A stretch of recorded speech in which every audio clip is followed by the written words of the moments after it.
One of the more interesting things about fairly new soccer teams and fairly new soccer leagues is the fact that these leagues don't yet have academies set up to develop players, and thus they are not getting their players from within. The CPL is now entering its second year, and it is no exception. Still no academy set up for most teams, and because of that, for the near future, it seems like most new players will continue to come from outside of CPL development places. Now that means that pretty much every incoming player to the CPL and every incoming player to each team is going to be coming from somewhere else, from some other development system, from some other development league. They are going to go there before ending up in the CPL. Now, in the long term, the CPL is going to be a development league, hopefully, and most of the CPL teams will probably get most of their players from their own academies. But for right now, the academies don't exist, so we need to see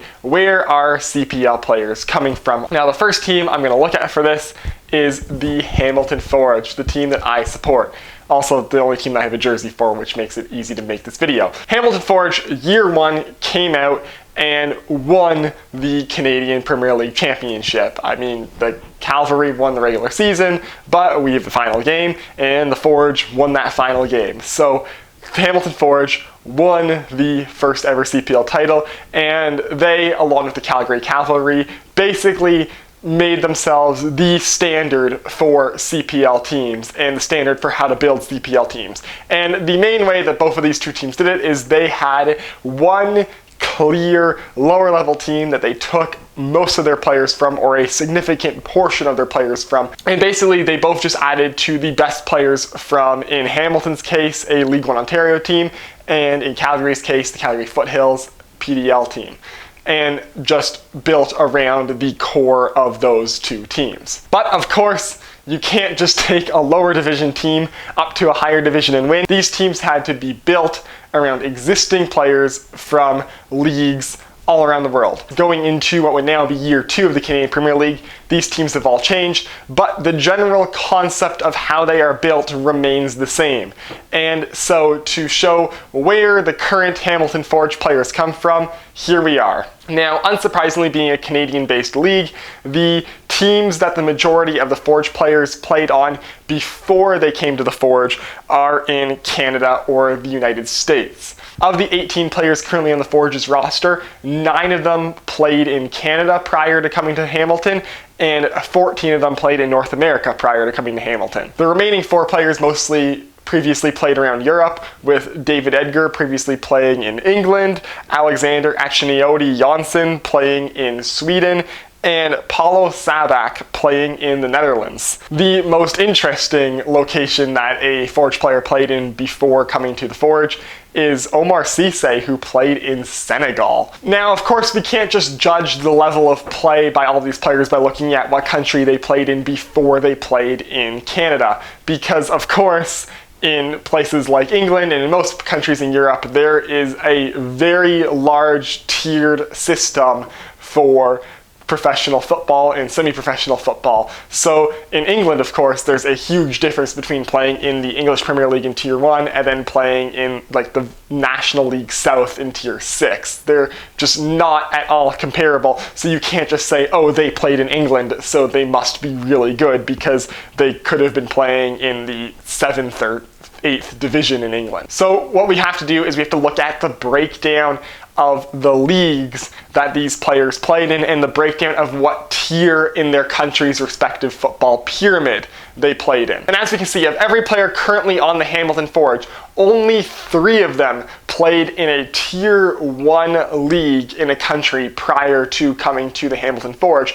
2 of them being Major League Soccer players who were very underutilized in MLS, playing between 1 to 6 games for their MLS team in their last season before coming to the CPL. Those being David Choinière, who played for the Montreal Impact, and Kwame Amua, who played for New York City FC. The other top division player is Oumar Cisse, who played for Diambars in the Senegalese Premier League. So in his home country's National League, probably very similar to Canadians playing in the CPL right now. Then we see that 5 of the players who are currently on the Forge, most recently played in the second tier league of the country. Those being Achiniati Jansson, who played in the second division of Sweden, Kyle Becker, who played for North Carolina in USL, David Monslave and Chris Nanko, also both playing in USL for the Ottawa Fury and Philadelphia Union 2 respectively.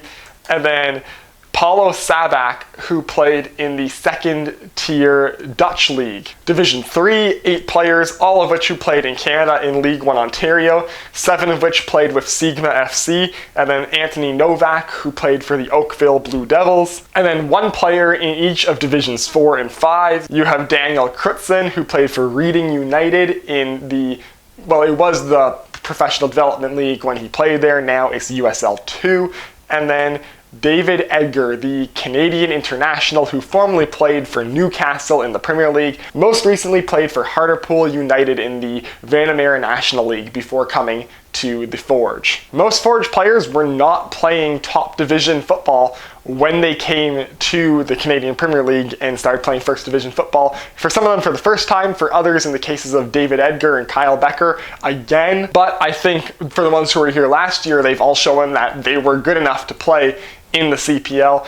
And for the ones who are joining this year, Paulo Sabak, David Monsalve, they should be quite useful. And they've played in leagues that you'd think are about on par with the CPL. Now, of course, as I said before, the main reason why the Forge did so well in the CPL last year is because they took a system and they took players from a team that already previously existed.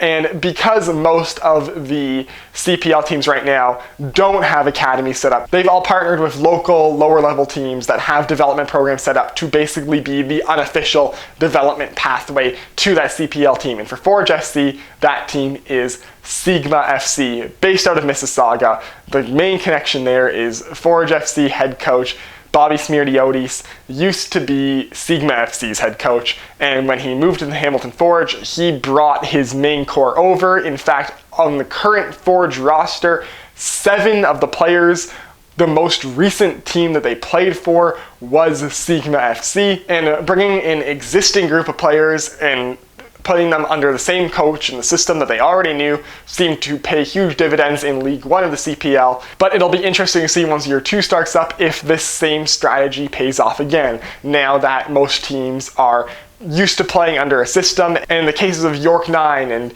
Halifax have basically completely rehauled their roster, realizing that the roster they built for Year 1 wasn't good enough to be competitive in the CPL. Now that every team has an idea of what this level of play the CPL has, it's going to be interesting to see if the Hamilton Forge's strategy of staying pretty much the path and keeping most of their championship roster around is going to pay off in Year 2. So anyways, that does it for this video. If you like it, hit like. If you want to see more of my stuff, hit subscribe. Comment down below which CPL team you would want to see me break down next, and I will see you next time.